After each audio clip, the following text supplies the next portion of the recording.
Bismillahirrahmanirrahim. Assalamualaikum warahmatullahi wabarakatuh.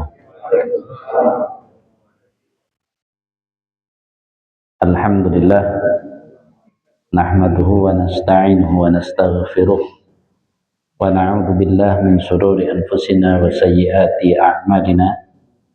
May yahdihillahu fala mudilla lahu wa may yudlilhu fala hadiya lahu.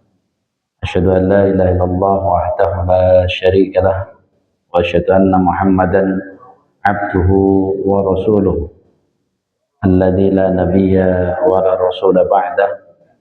Allahumma salli wa sallim ala nabiyyina wa maulana Muhammadin wa ala alihi wa sahbihi ajma'in. Amma ba'du. Qala ta'ala ya ayyuhalladzina amanu taqullaha haqqa tuqatih wa la tamutunna illa wa antum muslimun.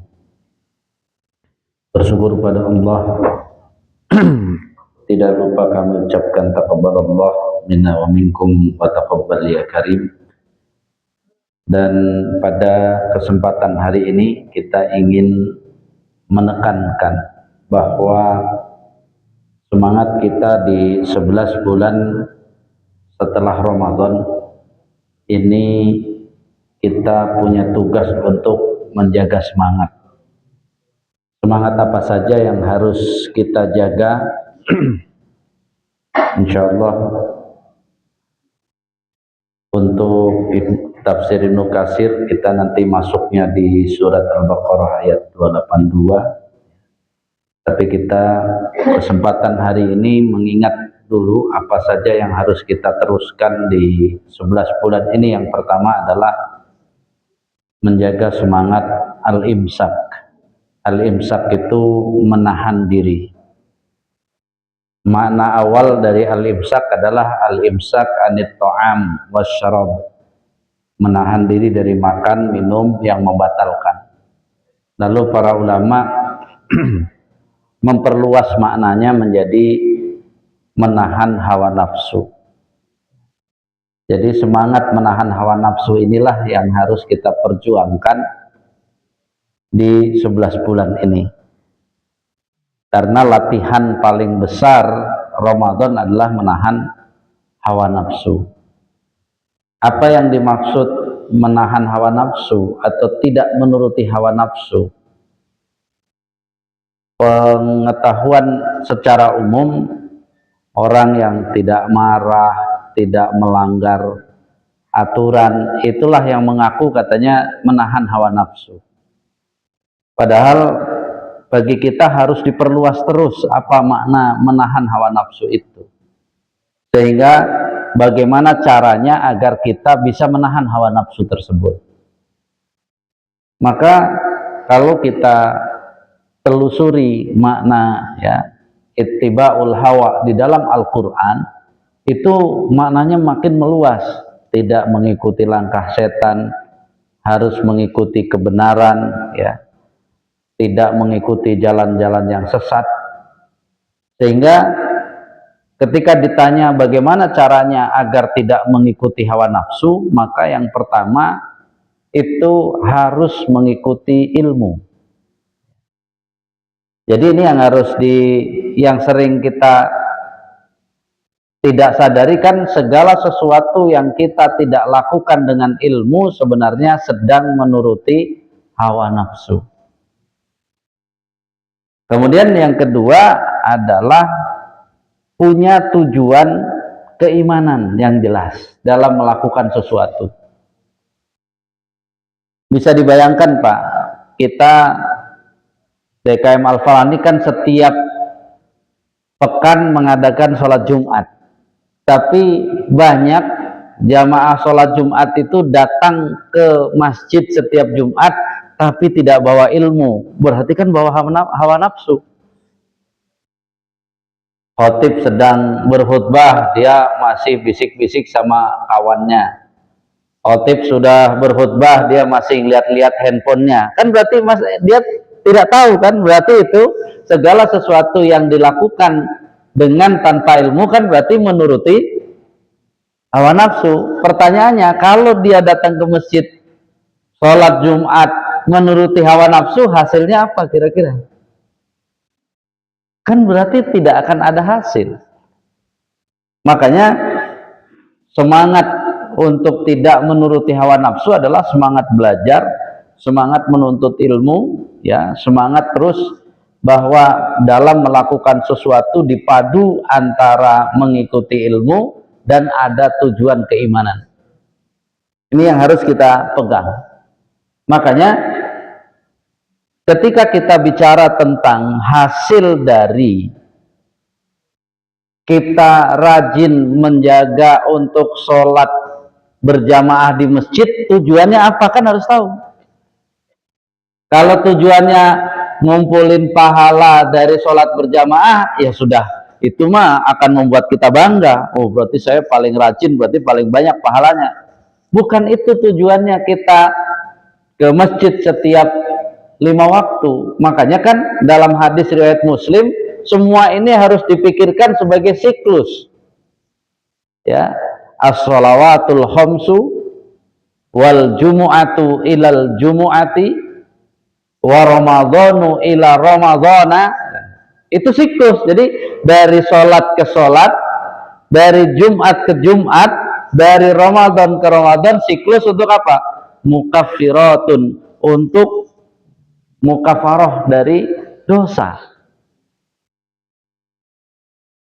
Sehingga ketika kita bicara, berarti Bapak sudah hebat banget bisa menjaga sholat berjamaah 5 waktu. Jawabannya, kita harus paham sholat 5 waktu ini latihan. Latihan apa Pak? Sholat 5 waktu. Latihan patuh dan taat kepada Allah. Jadi gimana cara mengevaluasi apakah sudah sukses ya kita pulang balik ke masjid setiap waktu? Maka yang harus dievaluasi adalah seberapa patuh kita kepada Allah dari urusan-urusan di luar sholat. Kalau sholat sih saya lihat nggak ada yang nggak patuh sama Allah. Imam bilang ruku, dia ikut ruku. Semuanya nggak ada tuh yang bandel banget. Imam sudah sujud dia masih apa? Masih berdiri gitu ya. Pak Rahim nggak ada. Semua patuh.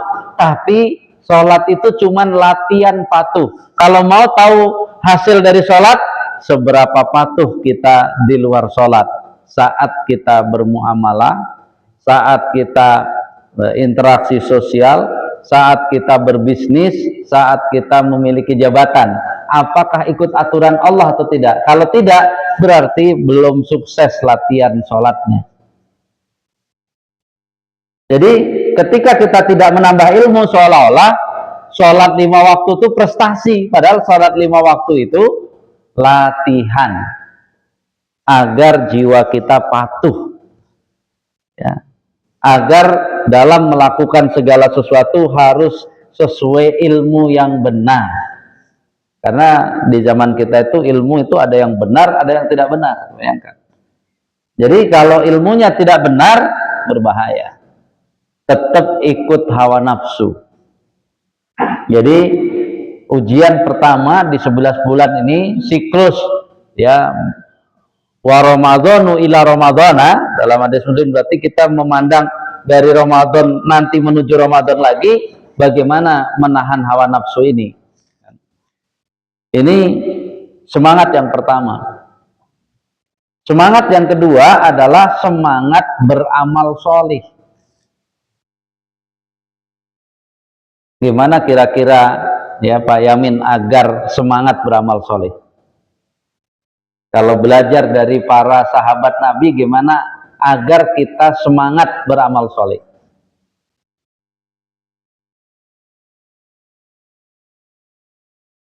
Kan selama ini kadang-kadang kita kalau tidak merenung, saya biar semangat beramal soleh, apa yang harus mendorong saya semangat beramal soleh? Maka kesimpulannya, kalau kita telusuri, siapa yang paling semangat beramal soleh adalah yang merasa kurang. Berbahaya kita dalam beramal soleh merasa cukup. Kayaknya saya udah kebanyakan lah ke masjid gitu ya. Itu pasti tidak semangat. Sekarang mari kita ambil pelajaran dari Ramadan. Apa pelajaran dari Ramadan yang mendorong kita bahwa amalan kita sehebat apapun kita ini masih kurang? Kurangnya kira-kira sedikit atau banyak, Pak Wahyu, kira-kira kurangnya? Banyak. Buktinya apa?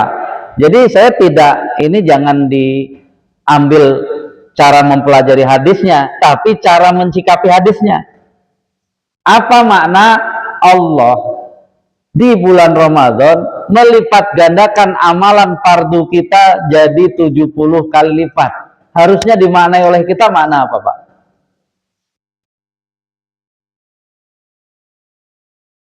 Untuk Allah mentargetkan la'allakum tattaqun, pertama yang dilakukan Allah, amalan fardu dilipat gandakan 70 kali lipat. Berarti menunjukkan apa? Bagi kita, hadisnya nggak usah diotak-atik, itu udah benar. Kurang kita berarti apa, Pak? 70 kali lipat. Kalau ingat pelajaran sekolah dulu, mau naik kelas, gurunya nambah 70, berarti kurangnya kurang berapa? Jadi kita dapatnya baru berapa? Ditambah 70 baru bisa lulus, dikatrol. Jadi coba cara menyikapinya ketika Allah menyatakan lipat ganda itu berarti apa, Pak? Dikatrol nilainya. Kalau harus dikatrol dengan 70, berarti nilai kita paling besar berapa, Pak Wahyu? 30 paling besar. Harus dikatrol 70. Makanya jangan pernah kita merasa amal kita sudah apa? Sudah separohnya, nggak ada. 30 itu kayaknya sudah paling hebat. Jadi kita anggap Allah melipat gandakan seperti guru sedang apa? Menambahi nilai kita yang kurang.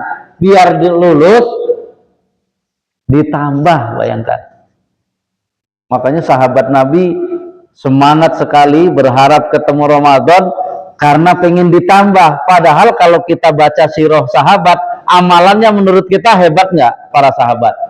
Hebat, tapi mereka masih merasa kurang karena butuh apa? Butuh penambahan di Ramadan. Nah di zaman kita amalnya kacau-kacau, kayak nggak butuh saja tambahan di Ramadan itu. Kalau di Ramadan nggak semangat, ya kita kan hidupnya ini masih semangat ibadahnya masih kurang, ya, semangat beramal solihnya kurang. Termasuk memaknai Lailatul Qadar dengan lebih baik dari 1000 bulan, berarti kan apa? Anggap saja tahun-tahun kita itu tahun kacau. Makanya biar selamat menjadi orang bertakwa, Allah kasih bonus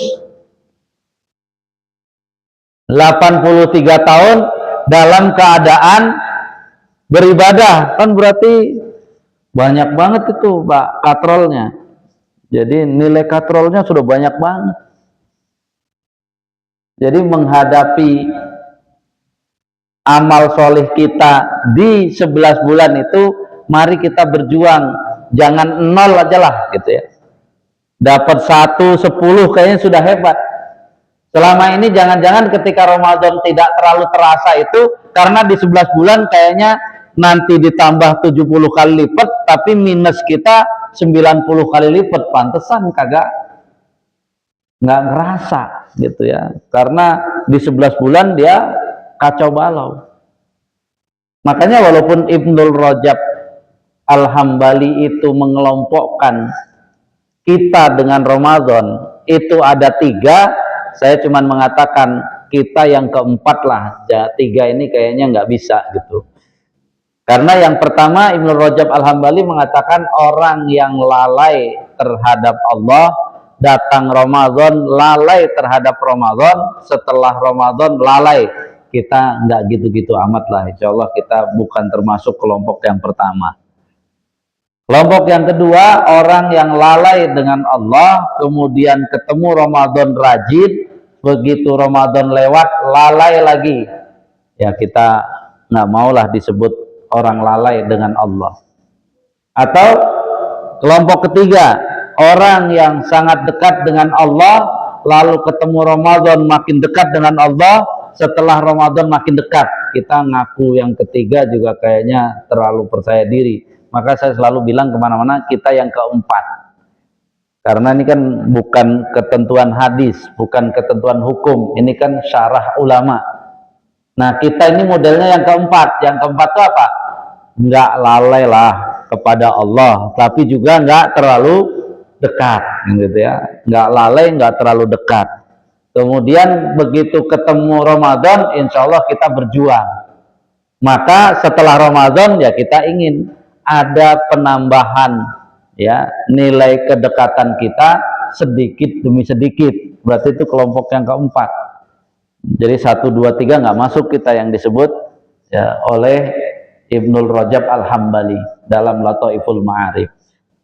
Makanya di poin inilah kita benar-benar memposisikan diri kita untuk semangat dalam beramal solih. Kita merasa saja kurang saya terlalu banyak. Sehingga kalau ada orang, kok Bapak rajin banget, ya iyalah saya masih kurang banyak. Gimana nggak rajin? Biar apa? Biar tidak tergoda merasa bangga terhadap prestasi amal yang sudah kita laksanakan. Karena setan akan mengajak ke situ. Begitu orang memuji, kita bilang apa? Jangan puji, saya mah kurangnya banyak. Ya. Dan kita sangat berharap untuk ketemu Ramadan agar apa tadi? Semangat kita biar nilai saya dikatrol, gitu kan? Biar nilainya dikatrol. Makanya semangat ini penting, karena kalau kita belajar dari psikologi guru menambah nilai murid, kira-kira murid yang rajin atau yang tidak rajin? Yang rajin, Pak. Yang loyo atau yang semangat?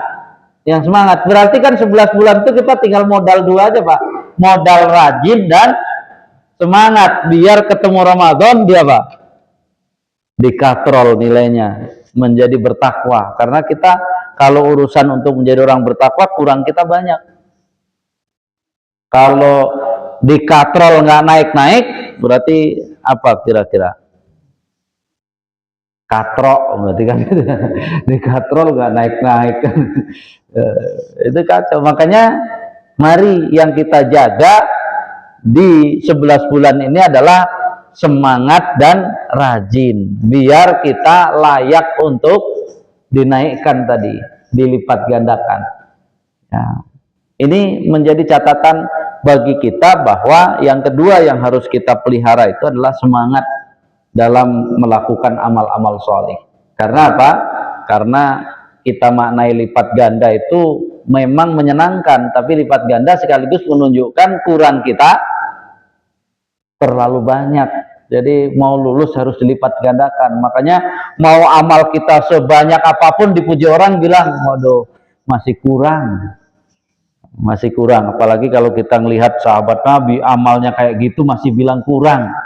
Kita yang kasihan itu kan apa? Sudah amalnya kurang, semangatnya nggak ada, waduh gimana? Ini menjadi catatan yang kedua. Nah kemudian yang ketiga, itu kan catatan tentang proses ya untuk meraih Lailatul Qadar. Itu kan pengingat kita untuk dua tujuan hidup. Yang pertama, hidup ini tujuannya adalah untuk beribadah. Jadi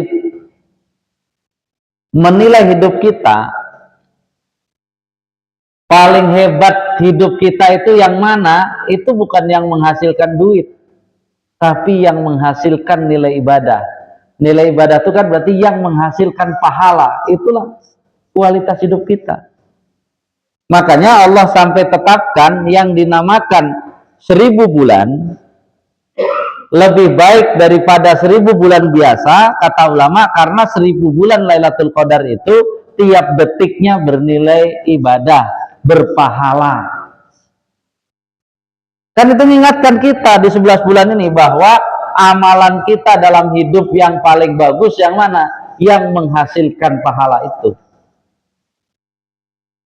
Makanya kalau kita pelajari Islam, Islam itu kan mendorong semua karunia Allah yang Allah berikan. Tugas orang beriman itu adalah menjadikan kenikmatan itu menjadi pahala. Jadi kalau orang beriman benar, dia dikasih jabatan, itu dia akan berbicara bagaimana caranya jabatannya itu menghasilkan pahala. Dikasih duit, maka bukan hanya bagaimana dan seperti apa duitnya, tapi setelah jadi duit, bagaimana duit itu jadi pahala.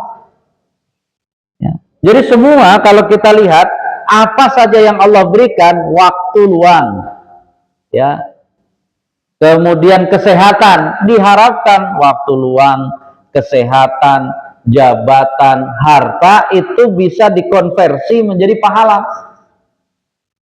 Jadi kalau kita mau pelajari, itu intinya kehidupan ke situ. Gimana caranya setiap yang Allah berikan kenikmatan kepada kita itu menjadi nilai pahala di situ. Dan ini kita hidup di zaman yang apa? Yang cukup ruwet. Kenapa? Karena penilaian kualitas hidupnya sudah bergeser. Makanya untuk mempertahankan semangat keimanan itu butuh banyak pemahaman, banyak perenungan, banyak ilmu. Karena apa? Kita hidup di zaman yang kacau. Apa kekacauannya? Dalam menilai itu tiba-tiba semua diukur pakai duit. Jadi siapa pejabat di lingkungan kita yang paling hebat, yang paling banyak duitnya? Siapa pengusaha yang paling hebat, yang paling banyak duitnya? Nanti lama-lama siapa ustadz yang paling hebat, yang paling banyak duitnya? Semua tujuannya sekarang duit semua. Sementara Allah sudah ingatkan di setiap Ramadan, duit itu kalau nggak jadi pahala, nggak ada nilainya. Kalau sahabat Nabi ini ada dikasih izin sama Presiden Prabowo, misalnya sahabat Nabi, untuk ikut perang ke Palestina, sama ya, dikasih uang 1 triliun, kalau sahabat Nabi ambil yang mana Pak? Ambil perang. Kalau kita ambil 1 triliun. Ini kan menunjukkan sebagai evaluasi pemahaman kita itu berarti masih apa? Bainas sama wasumur gitu ya. Dengan pemahaman hidup para sahabat. Sekarang bagaimana cara memahamkan kita bahwa pahala ini lebih hebat dari 1 triliun? Saya cuma akan bilang gini, 1 triliun rupiah sama 1 triliun dolar, Bapak ambil mana? Ya 1 triliun dolar. Kenapa? Nilainya lebih besar. Nah, berarti pahala itu apa? Nilai akhirat. Mata uang akhirat itu pahala, Pak. Kalau Bapak ke akhirat bawa ini pahala banyak-banyak, nanti Bapak bisa minum di sana. Makan juga bisa. Tapi Bapak bawa triliunan ke akhirat, bisa nggak beli minum? Nggak ada yang jadi nggak akan laku. Jadi ini kan sahabat tuh memandangnya sebagai mata uang ini tuh, berangkat perang sama 1 triliun nggak ada apa-apanya bagi dia. Karena apa? Ini mata uangnya akhirat. Ya kita tadi milih mata uang itu kan mana yang lebih berharga?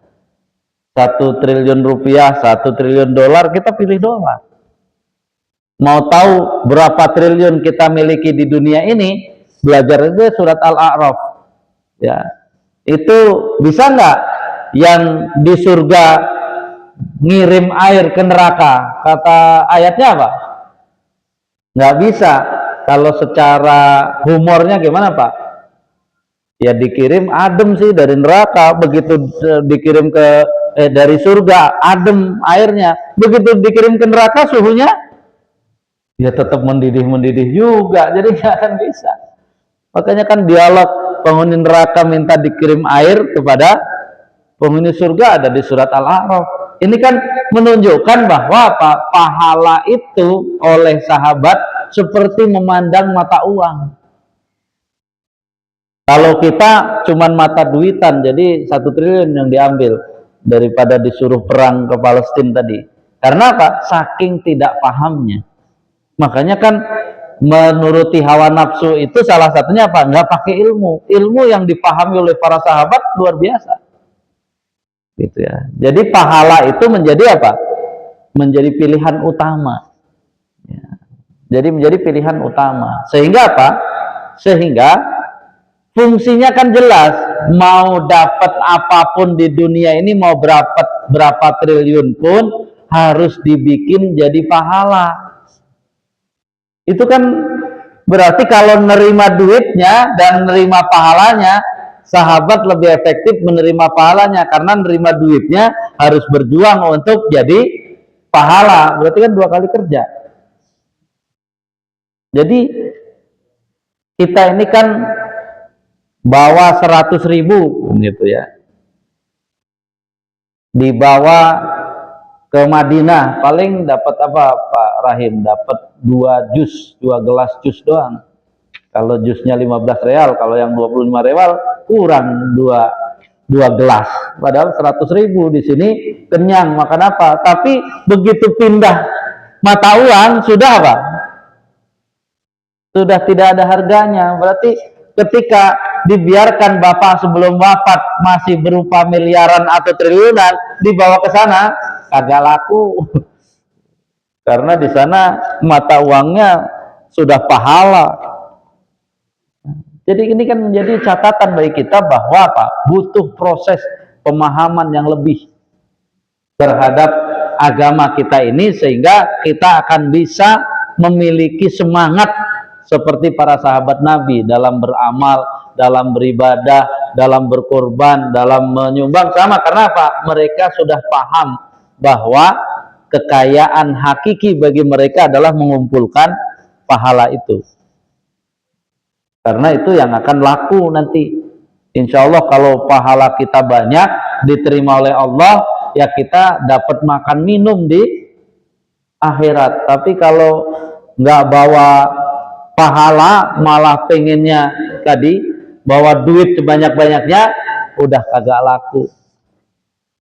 Beli segelas aja nggak bisa. Ini menjadi catatan bagi kita. Makanya semangat berikutnya adalah semangat tadi memperbaiki tujuan hidup kita. Itu semangat Ramadan, karena Ramadan mengingatkan itu sudah. Bagaimana bertakwa itu butuh tadi menahan hawa nafsu, butuh pahala yang banyak, butuh tadi tujuan, memegang tujuan hidup yang kuat. Jangan bergeser hanya gara-gara tadi tawaran-tawaran orang yang tidak beriman. Ya. Kemudian tujuan hidup yang kedua bagi kita adalah mendapatkan maaf dari Allah. Itu yang sudah kita bahas berkali-kali. Kita berharap dapat maaf dari Allah. Ya. Karena arti maaf itu diampuni, kemudian dicoret catatannya, dihapus rekamannya. Gitu ya. Kalau cuma diampuni Pak, diampuni itu tidak dihukum, tapi catatannya masih muncul, kemudian rekamannya masih dilihat. Makanya kan ketemu Lailatul Qadar bacaannya cuma minta maaf doang. Allahumma innaka afuwun tuhibbul afwa fa'fu anni, minta maaf. Dalam syariat maaf lebih tinggi daripada ampunan. Tapi dalam bahasa Indonesia sayangnya kebalik. Kebalik. Ampunan dianggap lebih tinggi dari maaf. Makanya ada gini kan, di Indonesia kan ada lagu begini tuh, selamat hari lebaran minal aidin wal faizin, maafkan lahir dan batin. Nanti kan sampai pada ujungnya apa? selamat para pemimpin, rakyatnya makmur terjamin. Coba ini lagu tahun berapa nih? Yang paling senior Pak Haji Nawawi, lagu tahun berapa tuh Pak Haji? Ya, dikarangnya 1950. Yang ngarang siapa? Kakeknya Taufik Ismail kayaknya, Ismail Marzuki misalnya. Ismail Marzuki ya. Direkam pertama kali di RRI dalam sejarahnya itu tahun 1954. Pertanyaannya, ini lagu gembira atau lagu sedih? Ini kan pelajaran yang awal tadi tuh, gara-gara nggak punya ilmu, orang nyanyi ini lagu gembira, padahal itu lagu sedih. Kata ya beberapa ahlinya, ini kan Ismail Marzuki itu sastrawan yang mengkritik. Jadi tahun 50 sampai tahun 54 tuh korupsi di mana-mana, rakyat susah, tapi dalam lagunya disebut selamat para pemimpin, rakyatnya makmur terjamin, padahal kenyataannya rakyatnya susah. Itu kritik. Jadi zaman sekarang nyanyi itu gembira gara-gara nggak ngerti asbabnya, ya nggak ngerti sejarahnya. Ini kan sama, nggak ngerti ilmunya, jadi pakai jurusnya salah, gitu ya. Ya cocok tuh kalau dinyanyikan tahun sekarang tuh, selamat hari Lebaran, karena tadi kan gitu ya, banyak korupsi, banyak itu cocok lagu itu. Jadi lagu itu tuh kritik sosial di hari raya bagi para pejabat yang korupsi. Nyanyinya pakai ketawa-ketawa, kan nggak mungkin. Nah, ini gambaran bahwa apa? Maaf itu, ya, maaf itu sampai kepada hilangnya dalam catatan hati dan pikiran kita, hilang dalam rekaman hati dan pikiran kita, itu baru maaf. Berarti orang Indonesia akan, ya udah saya maafin, tapi kalau ada tapinya itu belum maaf, itu namanya baru mengampuni doang. Jadi kebiasaan kita ternyata bukan saling maaf memaafkan, tapi saling ampun mengampuni ternyata. Karena apa? Catatannya masih di bawah-bawah, akhirnya sering kena migrain gitu ya.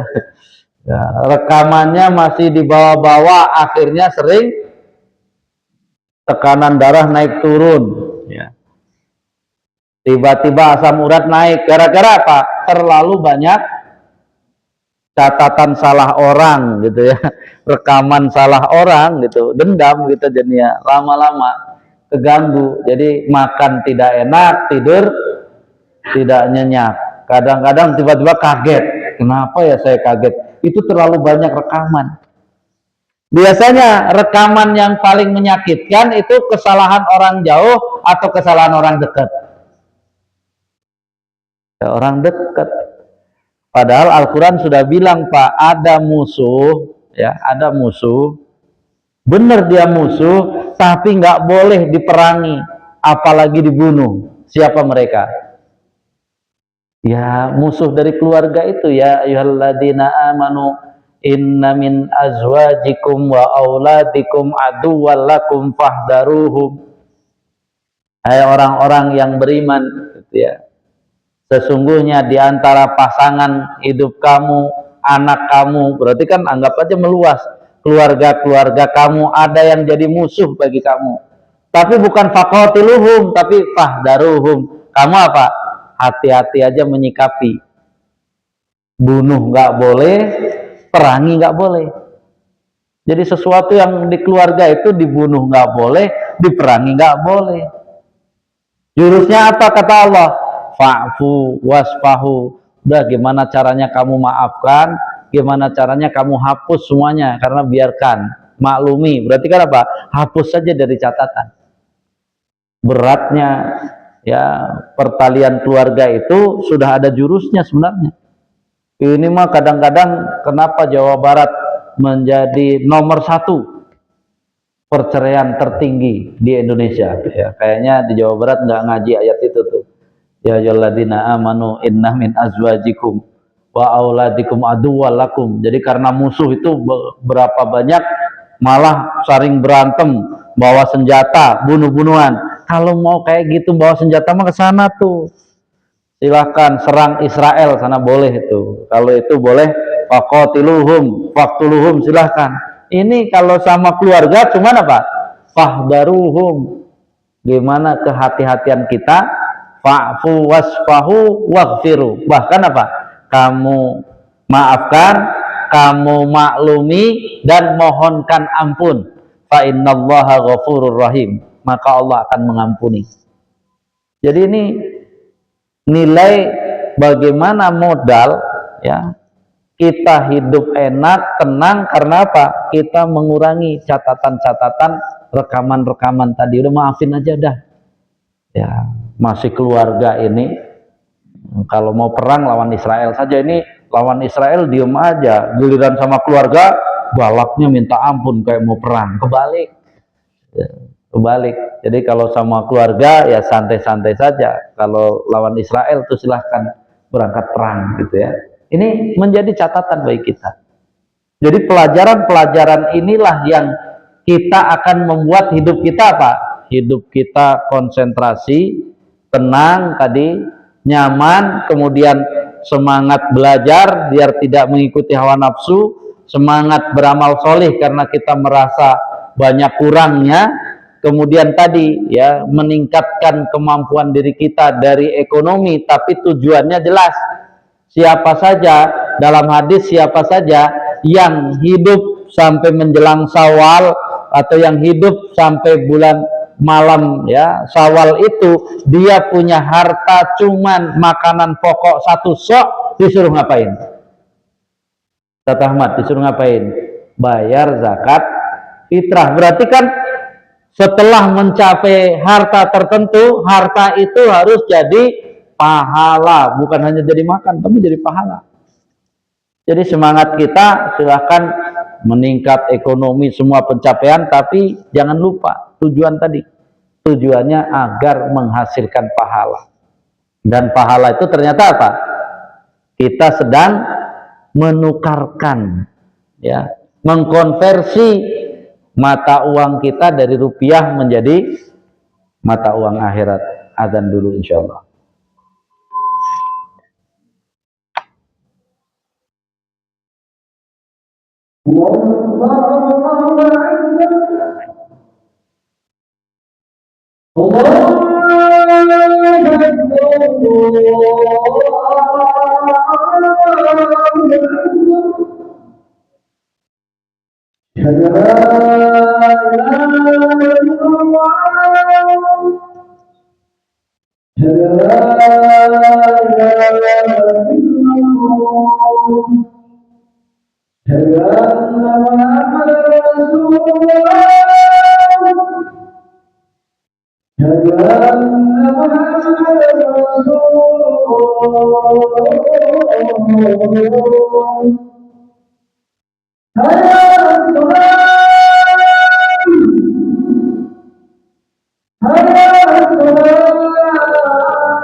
Baik jemaah sekalian, itu nilai-nilai yang harus kita perjuangkan di 11 bulan.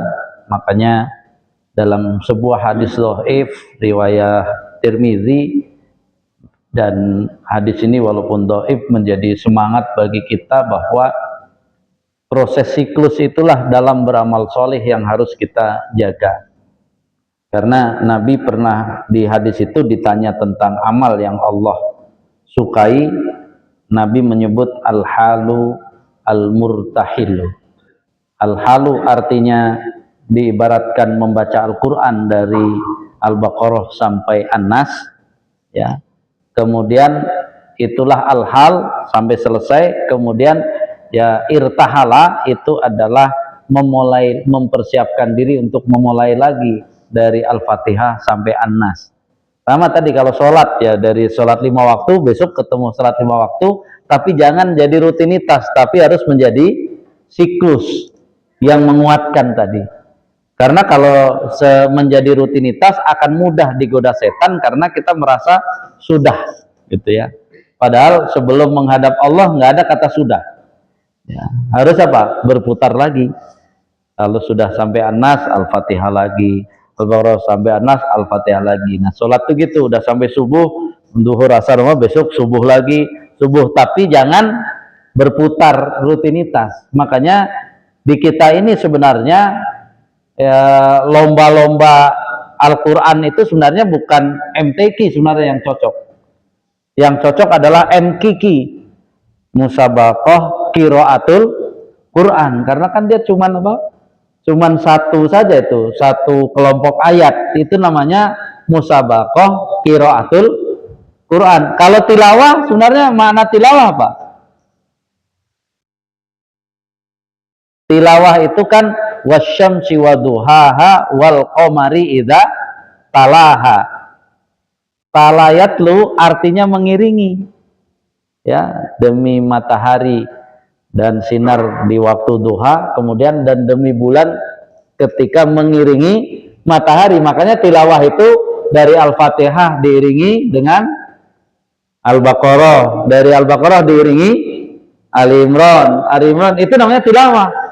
Makanya imam itu tilawah atau kiroah? Kiroah, faqra'u, gitu ya. Kalau sholat fardu itu kiroah. Kalau di Ramadan mau jadi tilawah bagus. Karena apa? Memang innal ladzina yatluna kitaballah, diproseskan. Makanya makna tilawah itu yang dari awal sampai akhir, gitu. Jadi ini menjadi catatan. Nah, berarti kalau MTQ artinya musabaqah tilawatul Quran, kan berarti bacanya harus apa? Dari Al-Baqarah sampai An-Nas itu suruh, bukan lomba tilawah katanya, bukan lomba kiroah, ya. Kalau kiroah boleh tuh satu kelompok ayat di apa, dimujawadahkan, yaitu namanya, kita istilah aja menjadi catatan itu. Oh, tilawah itu artinya bukan satu ayat, jadi tilawah itu, makanya di dalam Al-Quran yang disebut amalan itu pasti apa? Tilawatul Quran. Tadi innalladzina yatluna kitaballah, sesungguhnya orang-orang yang bertilawah Al-Qur'an, kitab Allah Al-Qur'an, wa aqamus shalah wa anfaqu ya mimma razaqnakum sirra wa alaniyah ulaika yarjuna tijaratan lan tabur. Itu tiga orang yang bertilawah Al-Quran, berarti sampai hatam tuh. Kalau sudah disebut tilawah itu bolak terus, hatam mulai lagi, kemudian mendirikan sholat, kemudian menginfakkan, tadi dibawa terus tuh, infak tuh latihan. Berarti kan proses harta menjadi pahala. Mereka adalah orang yang berniaga tidak akan rugi, lantabur. Jadi ini menjadi catatan bagi kita. 11 bulan ini mudah-mudahan kita mengkondisikan diri kita, mempersiapkan bertemu lagi dengan Ramadan, tapi minimal tadi hawa nafsu dikekang oleh kita dengan cara belajar, kemudian ada tujuan keimanan, kemudian semua amalan kita semangat karena kita merasa kurang tadi. Maka insya Allah kalau Allah pertemukan Ramadan yang akan datang, pasti kondisi kita lebih baik. Wallahu a'lam bishawab. Ada pertanyaan? Cukup jelas ya. Jadi musuh di rumah jangan diajak perang, ya, itu ya. Kalau mau diajak perang silahkan lawan Israel. Makanya Israel tuh nggak takut sama orang Indonesia, nggak takut sama orang Arab, takutnya sama orang Iran, karena orang Iran ngomong sambil ya, takutnya sama orang Palestina ngomong sambil nembak gitu. Jadi kalau lawan orang Israel mah, kalau kita cuman modal omongan nggak usah deh gitu. Tapi kalau punya modal apa modal roket, modal itu, ayo ngomong ya. Makanya malam ini kan apa, lagi mencoba ya perundingan di mana, di Islamabad, lagi mencoba kan, nggak tahu, batal kan, gagal lagi karena syaratnya jelas. Kalau Israel ngeyel nyerang Lebanon berarti apa? Nggak jadi.